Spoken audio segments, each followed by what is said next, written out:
Chapter 1. Run, Claire, run.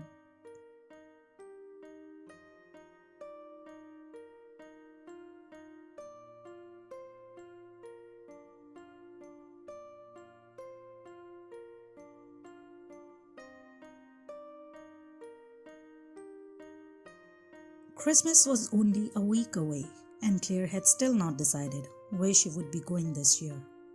For the past 2 years, Claire had made it a point to go to a country where they did not celebrate Christmas in any shape or form.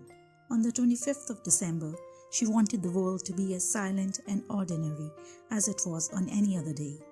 She wanted to go somewhere where there were no celebrations, no exchange of gifts, no family dinners to attend, or rather avoid, no merry singing, no broken promises, no forlorn hearts waiting for their beloved to return. She heaved a big sigh, shaking her head furiously. "Don't go there, Claire. Not today. Not now," she thought. "Focus," she reminded herself, as she glanced at the list of suitable locations opened on the computer screen in front of her. Afghanistan, Algeria, Bhutan, North Korea, Libya, Mauritania, Sahrawi Arab Democratic Republic, Saudi Arabia, Somalia, Tajikistan, Tunisia, Turkmenistan, Uzbekistan, and Yemen. This was the list on Google for places that did not celebrate Christmas. However, she could always pick a country where Christianity wasn't the major religion and hide away in some unseen corner of it. That somewhat widened the options for her. Last year, she had gone to Saudi Arabia, and the year before that, she had visited India, thinking that between the Hindus, Muslims, and Sikhs, there wouldn't be much space left for a Christian holiday. But she was greatly disappointed. Not only did India celebrate Christmas with much pomp and vigor, but there were so many of their own festivities that Claire had felt sick and decided to return early. "Come on, Claire, just pick a place. It's only for a day or two," she chided herself. Claire knew that if she didn't pick something soon, she would end up staying here in New York. And that was the last place she wanted to be when her mother would begin with her incessant calls, forcing Claire to come home for Christmas. Claire had to be far, far away from home, so her mother would know that she couldn't possibly make it, even if she wanted to. Claire knew that her mother was just worried about her, and she wanted Claire to heal from the wounds of her past. But Claire was not ready. New Jersey had been a place of great pain for her all her life, and Eric was just a small part of it.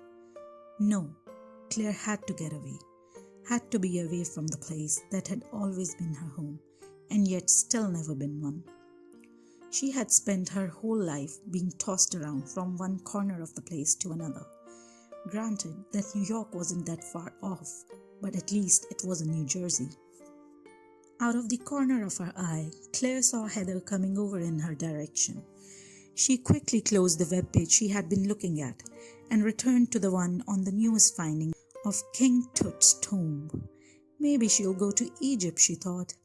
Claire worked as a writer for a magazine that dealt mostly with subjects of the art, architecture, and practices of ancient civilizations. Claire had been working on an article analyzing the new archaeological discoveries of King Tut's tomb, comparing them with what they had found 100 years ago. The work was really interesting, but recently Claire had felt completely disenchanted with it. The reason for her frustration was that she would much rather be making said art than writing about it from a corner of an unnaturally bright-lit office. Heather's vibrant silk dresses and exotic perfumes were hard to ignore. Claire could see her talking to Miranda a couple of tables over. Even at such a distance, Claire felt almost strangled by the strong fruity smell of Heather's perfume. Claire strongly believed it was part of what made Heather such an imposing figure. Without the silks, the colors, and the scents, Heather might just appear to be an ordinary woman like Claire. Today, Heather wore a gorgeous orange dress, and despite her internal criticism, Claire couldn't help but admire how beautiful Heather looked. Claire herself was always to be found in the drabbest of clothes. Although her dresses often had interesting shapes and patterns, the colors were mostly muted. She wanted to remain as far away from the spotlight as possible. That is the reason why she was still working as a writer while Heather was promoted to senior editor. The job had been offered to Claire last year, but she decided not to take it. She did not see any point in climbing higher in a profession where she had no interest in spending many more of her years. Advancing up the career ladder meant that she would be stuck even deeper than she already was. Claire, Michael wants it by 4, and I still have to give it a look before I send it over. Heather was always like this, demeaning of her work, like she didn't already know that Claire's report would be perfect. Claire knew it was just because she was a bit jealous of Claire's writing abilities. After all, words just came naturally to Claire, just like Claire was envious of Heather's ability to dress powerfully. But beneath all the pretenses of envy and hatred, the two women respected each other and their crafts. When Claire had moved to New York 3 years ago, it was Heather, a complete stranger she met at the coffee shop, that helped her get a job and find a place to live. But over the years, the two women had drifted apart. Claire had been unable to keep up with the social engagements Heather frequently invited her to, and Heather took Claire's refusal to engage in social gatherings rather personally. Ironically, even then, those 3 years ago, Claire had been drawn to Heather by her appearance. She looked so magnificently misplaced in that small but charming cafe. "I will send it over to you in 20 minutes, Claire smiled weakly. Lately, she had felt drained of energy. Although initially she had been hopeful, even optimistic of her move to New York, recently she had felt like things wouldn't have been much different even if she had stayed in her small hometown of Westfield. She would still be working a job she did not much appreciate or enjoy. She would still have no friends. She would still be single and living alone, although with rather frequent visits from her parents. But she had to move for the same reason that she had to leave the country for Christmas: bloody Eric. Claire had met Eric 7 years ago at a college party when she was 21. She was an art history major then, and had been casually dating a frat boy, Chris, who cared more about his chisel jaw than he did about Claire. In fact, Eric had been friends with the douchebag, but the chemistry between Claire and Eric was so strong that they just could not ignore their feelings for each other. Even though Chris and Eric were friends, Eric was nothing like him at all.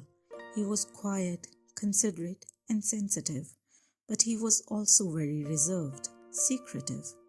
Eric's family was very close-knit and extremely wealthy. Sometimes Claire felt as if his family was one of those Italian or Mexican mafia families that you see in the movies.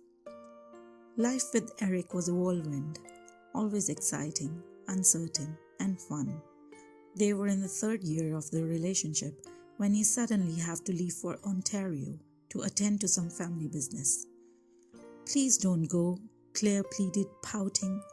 "Claire, babe, you know I wouldn't go if I didn't absolutely have to. I'll be back before you know it." Claire hissed at him angrily, turning away to face the other way. "In fact," he said, going around to face her, a mischievous smile playing in his eyes. He took her hand and began examining the size of her ring finger. "How would you like a ring for Christmas?" His face was serious now. "Eric, fuck off." She shoved him away playfully. "No, I am serious, Claire. I've already talked things over with Mum, and if you say yes, then we will be getting engaged this Christmas." Claire had never really given marriage any serious thought, but Eric wanted it, and all she knew was that she'd love to spend the rest of her life with him. "If I say yes, then can you stay?" "Well, I can certainly stay for another night." "Okay then, I'll take what I can get." Claire jumped up into his arms and spent the next several minutes deeply engrossed in a passionate kiss. She waited earnestly for Christmas, but the Christmas she was promised never came. She texted and called, but there was never any response. It wasn't unusual for Eric to go off the grid like that, so Claire didn't think much of it. 3 months later, the douchebag Chris told her that Eric was getting married to the daughter of an old family friend. Claire sobbed inconsolably for hours that turned into days, weeks, and months, until eventually it was time to face another Christmas, reeking of broken promises. She decided to leave Westfield, where the wound could not find enough space to heal. Even though Claire's family protested, she knew moving away was the best way to get a fresh start on life. She could not heal where she had been so brutally wounded. But alas, New York wasn't enough to curb her urge to run as far away as possible from her hurt. Next Christmas, it was India, then Saudi Arabia, and this year? Well, what would it be this year, Miss King? She asked her own self and replied with a forlorn sigh. This sigh, however, cannot be ignored, as it was a vital sigh. It was a sigh that said, I am already over Eric, but I am not yet over running away.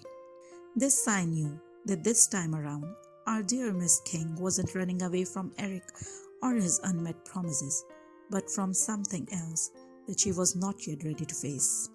Was it work? She wondered inwardly. And sure, the sigh said, work was a part of it. But there's also something else, something deep down that would never let you settle, never let you rest, never let you find sure, until you look at it and let it consume you. Claire shook her head again. This sigh really had gotten off on a weird tangent. Sighs don't say that much, and sighs don't mean that much, Claire. Focus on what's right in front of you. It was the article. Get it done, she commanded herself and began typing furiously.